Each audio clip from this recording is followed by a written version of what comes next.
Today we're going to look at the modern commercial agriculture, which is a little bit different than just commercial agriculture of the past, because in the modern commercial agriculture, things are changing.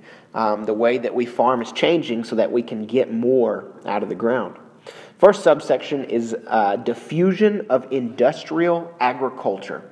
Today, industrial agriculture is the current stage of commercial agriculture resulting from the shift of the farm as the center of production to a position as just one step in a multi-phase industrial process that begins on the farms and ends on the consumer's table.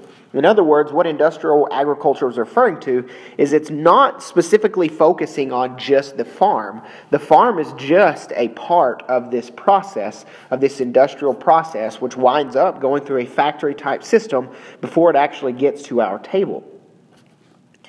Second thing I want to look at is agriculture is now characterized by specialization, or the growing of specialized crops, because they seem to be the most profitable. What this means is farmers are focusing on and specializing in specific crops so that they can get the most money as possible. Through this, farmers must weigh in things like the cost of production, the cost of transportation, the seed costs, the oil costs, those sorts of things, so that they can figure out how much money they can actually make from that crop. In the 1950s, the United States began signing agreements with buyer processors to minimize their risks. In other words, like the documentary that we looked at with the seed company of Monsanto, farmers are signing agreements with these people so that the farmers themselves are not the ones taking on the risk. It's the corporations like Monsanto who's taking on the risk. But then, just like in the documentary that we looked at, when you do that, the farmer is then giving up some of their power to these larger corporations. This is known as agribusiness, where you specialize and where you sign these agreements with these corporations, and this is where processing begins, processing like canned foods, those sorts of things. This comes from agribusiness. This comes from industrial agriculture, when the farm is just one part of the process. Moving on to the next subsection, which is titled The Third Agricultural Revolution. The first agricultural revolution began during the Neolithic Revolution, which was about 10,000 years ago. Remember, this was the shift from hunting-gathering to where we settled down in farms and farmed in these hearths, these ancient river valley civilizations. And then the second agricultural revolution occurred in the late 18th century. This was where improved equipment was used, there were better farming methods, and this greatly increased the productivity of European farms. The third agricultural revolution began in the mid-20th century, the late 1900s, and it's still going on today in the form of what we talked about in regards to industrial agriculture. Modern farming this is modern farming, which refers to the industrialized production of livestock, poultry, fish, and crops. But what really stands out in the third agricultural revolution, and what sets it apart from these other ones, is genetic engineering. GMOs, or genetically modified organisms, began to exist during the third agricultural revolution.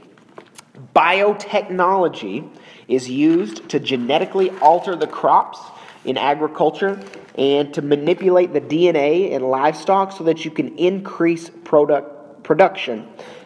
This began with hybrid rice in the United States Midwest, in the Midwestern region of the United States, back in the 1930s. So this hybrid rice in the 30s is one of the first forms of the Green Revolution. The Green Revolution was able to increase crop yields and food production in many locations throughout the world, but its impact on the environment, geopolitics, and the world economy has not yet fully been understood, because it's such a new thing.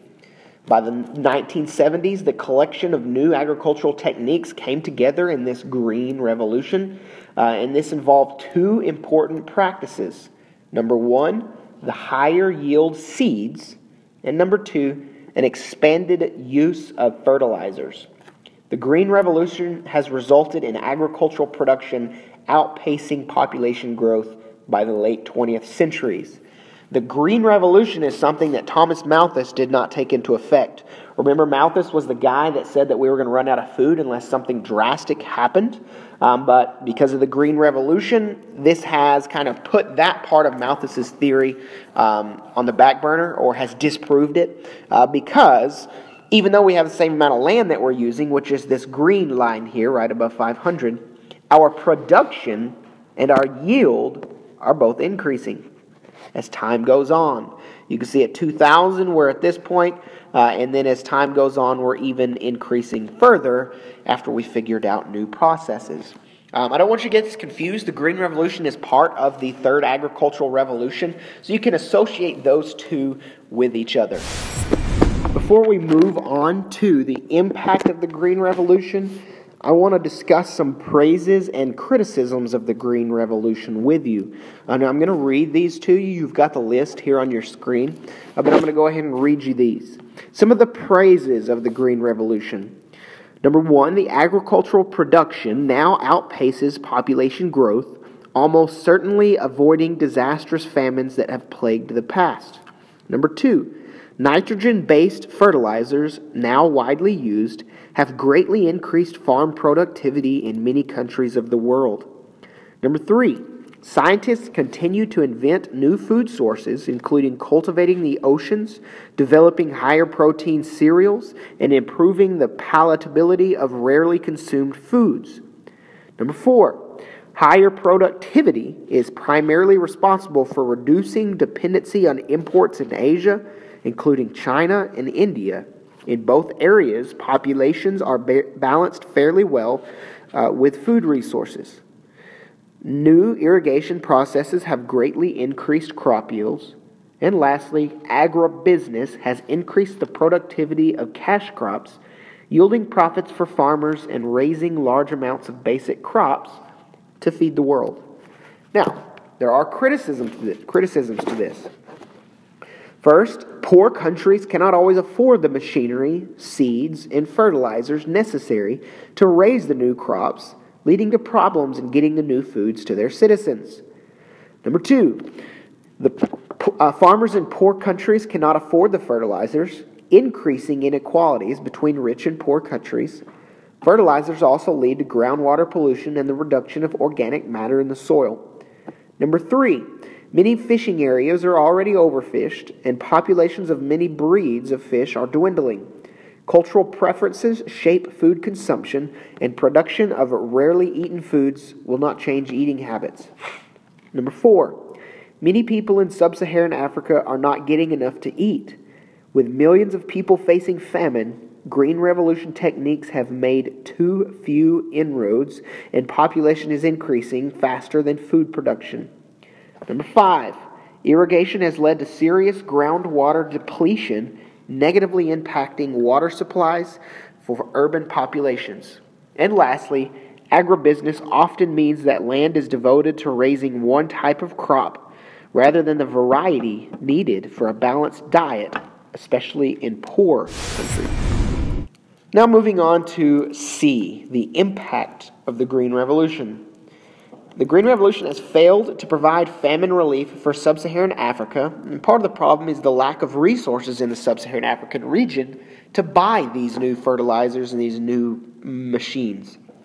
Land has now been overgrazed by animals, and soils have been exhausted from overplanting in these sub-Saharan regions and in these less developed nations.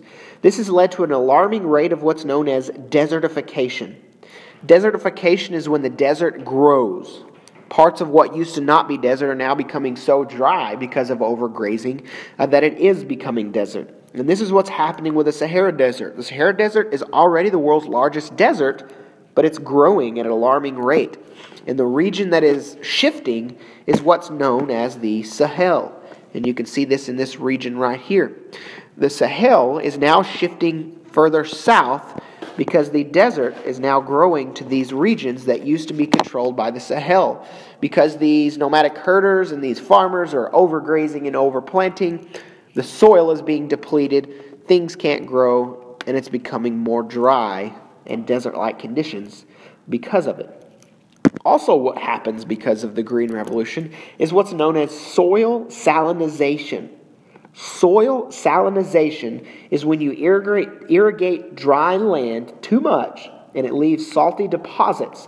These salty deposits make it to where you can't grow anything. I've got a diagram here in the top left corner of your picture. You can see from the sun as water is seeped out of the plants and goes down into the soil. It evaporates, and as it evaporates, it leaves behind this salty remains. And when this is done too much, like in some of these Sahel regions, you have this salty deposit that begins to exist on the tops of the earth, and this makes the desert grow. And now I want to look at just the environmental impacts of this modern agricultural techniques. From the very beginning, agriculture has transformed the natural landscape because farming is not something that's natural because it takes modifying the environment to actually farm. One thing that can happen from farming is erosion. Land cleared for agriculture almost immediately begins to erode away by wind and water. You can see this picture here as this land's cleared away and things are planted. As rainwater comes on, there's nothing deep to hold the soil together, and so it erodes like this path here in this picture. Also, changes in the organic components of the soil and the organic content of the soil, meaning that crops take nutrients from the soil. And the more that land is farmed intensively, the more it loses its fertile ability to grow crops. And a lot of what you see is these lands that, like in this picture here, there's parts that are barren that can't grow because the soil has lost all of its nutrients because of over-farming. Next, we have depletion of natural vegetation. When commercial agriculture expands into natural vegetation, this is what happens.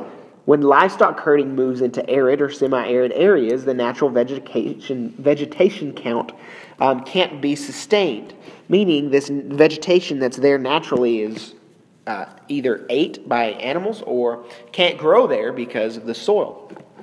Also, nowadays, you have presence of chemicals in the soil and presence of chemicals in groundwater. The concern about the presence of chemicals from fertilizers and pesticides has sparked a recent trend toward what's known as organic agriculture. Organic agriculture is when crops are grown without fertilizers or pesticides. And there's a growing demand for this organic agriculture in our supermarkets today.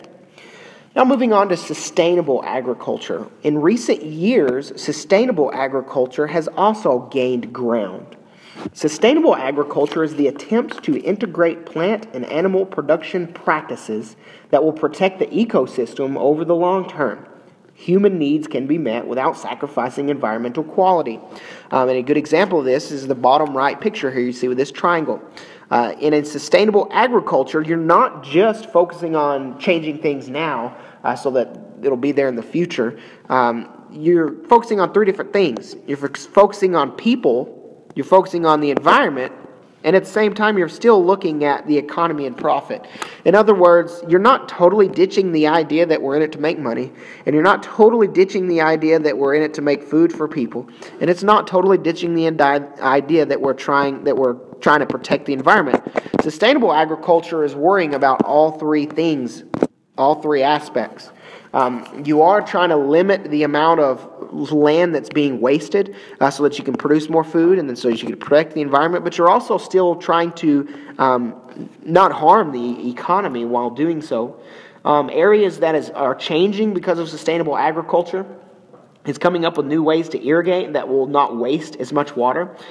Things like drip irrigation are being created, and what drip irrigation is, it's lines that are laid underneath crops so that this water will drip underwater or underground and not be wasted. You won't lose as much to evaporation, or you won't lose as much to the wind blowing it away. And then last but not least, future food supplies. This is kind of in correlation with sustainable agriculture because we're worried about the future. It's also looking at Thomas Malthus and trying to disprove his theory because we don't want to run out of food. One way to ensure that there's future food supplies is the expansion of agricultural land, the expansion of land that's being used for agriculture today. Urbanization and desertification cut down on the amount of agricultural land available, so it's going to take a cultural focus on using more land to agriculture and not for building cities or wasting the land in these less developed areas. Another way to ensure future food supplies is to increase land productivity, to increase the amount of yield that we get out of land, to get more yield out of less space. Number 3, the identification of new food sources. The oceans and seas today provide very small percentages of our food supply.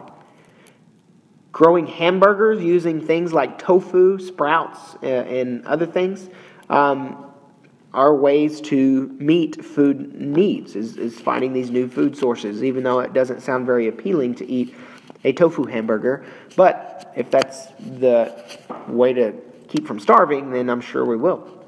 And then last, improved distribution of food. Today, the top 3 export grains are wheat, corn, and rice, and most of these come from the United States. There are a lot of areas in the world that are under famine, that don't have enough food for the people, and then there's a lot of areas in the world, like the United States, for example, where we have too much food. We have an overabundance of food. We waste our food, and it's not being distributed where it needs to be. So that's one of the problems that's kind of correlated with Thomas Malthus. And a new idea of Thomas Malthus is that even though the world can produce enough food, it's getting that food to the places that need the food and not just having an overabundance in places like the United States.